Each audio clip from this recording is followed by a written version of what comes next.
Over the years, we've had many writers at Total Croatian News, our news portal, and we have very different perspectives of life in Croatia. We had a writer called Jelena, who from Dubrovnik. She decided to put her experiences as a tour guide into a very funny article called 15 of the Silliest Questions I've Been Asked as a Dubrovnik Tour Guide, which are very evergreen questions, and I thought I'd share them with you today. Number one, do you fold these walls up when it comes to winter? One of my favourites, why do you have so much water here? And Jelena explained, well, we have lots of freshwater sources, and this tourist pointed out to the Adriatic and said, no, what about all that water over there? Does it rain a lot around here? Obviously, Dubrovnik is a big tourist destination and most people work in tourism, but the children need to get an education somehow, so she was a bit put out one day when one of the tourists asked, so do you have high schools here in Dubrovnik? There's a lot of curiosity about the walls in Dubrovnik, and another question was, did you build these walls in the 1990s to defend yourself from the Serbs? Croatia is a Slavic language, and most of the languages in Eastern and Central Europe have a Slavic influence, but a very common question she got asked was, is Russian the official language here?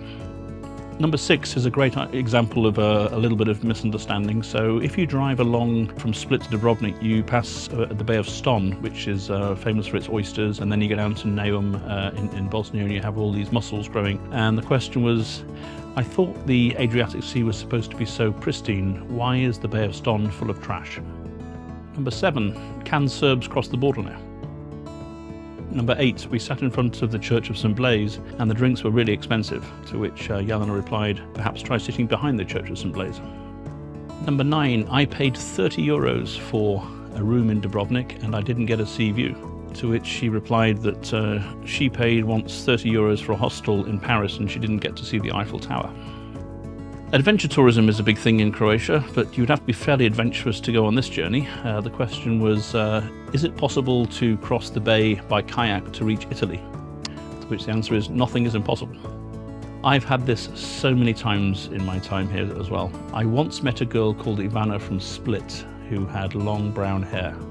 Do you know her? You have a lot of eco products and organic food here. Is that something special here? And it's what we call food here. We grow it in our gardens. Number 13 is a wonderful one. It's like, if we don't leave the old town by midnight, do we get locked in? Number 14, on the island of Lokrum, where there is a little place called the Dead Sea. Why is it called the Dead Sea? Who died there? And possibly my favourite, and definitely Elena's favourite, the last one is, how did you get to be Croatian?